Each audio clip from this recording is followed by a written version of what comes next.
কিয়ামতের দিন কি হবে? কিয়ামতের দিন সূর্য মানুষের নিকটবর্তী হবে। মানুষের শরীর হতে নির্গম ঘাম তাদের নাক মুখ পর্যন্ত পৌঁছে যাবে।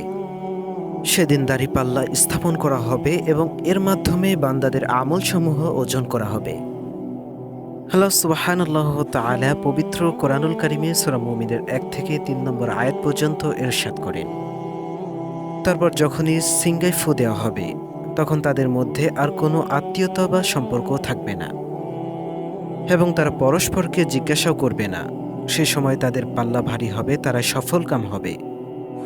আর যাদের পাল্লা হালকা হবে তারাই হবে এসব লোক যারা নিজেদেরকে ক্ষতিগ্রস্ত করেছে। তারা জাহান্নামে চিরকাল থাকবে। সেদিন আমলনামা উন্মুক্ত করা হবে।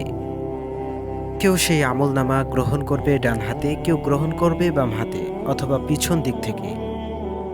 যেমন আল্লাহ সুবহানাল্লাহু তাআলা পবিত্র কোরআনুল কারিমে সূরা বনী ইসরাইলের ১৩ থেকে ১৪ নম্বর আয়াত পর্যন্ত ইরশাদ করেন, প্রত্যেক মানুষের ভালো মন্দ কাজের আমলনামা আমি তার গলায় ঝুলিয়ে দেব এবং কিয়ামতের দিন তার জন্য বের করব এমন একটি কিতাব যাকে সে খোলা আকারে পাবে। বলা হবে, পড়ো নিজের আমল নিজেই। আজ নিজের হিসাব করার জন্য তুমি নিজেই যথেষ্ট।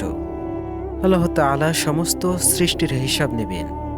তিনি তার মুমিন বান্দাদের সাথে নিবৃত্তি মিলিত হবেন এবং বান্দাকে পাপ রাশির কথা স্মরণ করিয়ে দিবেন। যেমন এ বিষয়ে কোরআন ও হাদিসে বিস্তারিত বর্ণনা এসেছে। বুখারী ও মুসলিমে আব্দুল্লাহ ইবনে ওমর রাদিয়াল্লাহু আনহু থেকে বর্ণিত হয়েছে, তিনি বলেন, আমি রাসূল সাল্লাল্লাহু আলাইহি সাল্লাতুওয়াসাল্লামকে বলতে শুনেছি, আল্লাহ তাআলা মুমিনকে নিকটবর্তী করে তার উপর স্বীয় সম্মানের পর্দা স্থাপন করে তাকে মানুষ থেকে আড়াল করবেন এবং তাকে দিয়ে তার গুনাহসমূহের স্বীকারোক্তি আদায় করবেন।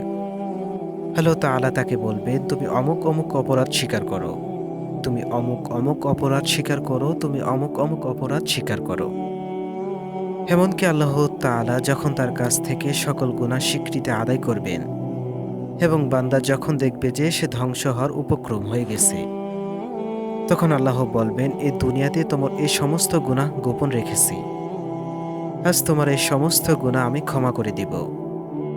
তখন তার ভালো কাজগুলোর আমলনামা ডান হাতে প্রদান করা হবে। মুমিনদের মধ্যে এমন বহু সংখ্যক থাকবে যারা বিনা হিসাবে জান্নাতে প্রবেশ করবে। যেমন ৭০,০০০-এর হাদিসে এসেছে যে তারা বিনা হিসাবে ও বিনা আযাবে জান্নাতে প্রবেশ করবে।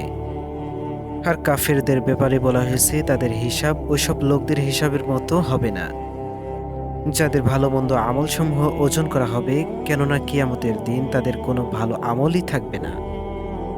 কিন্তু যাদের দুনিয়ার অপরাধসমূহ গণনা করে রাখা হবে এবং তা সংরক্ষণ করা হবে, কিয়ামতের দিন তাদের আমলগুলোর কারণে তাদেরকে আটকানো হবে, তাদেরকে তা স্বীকার করানো হবে, অতঃপর তাদের আমলের বদলা দেওয়া হবে।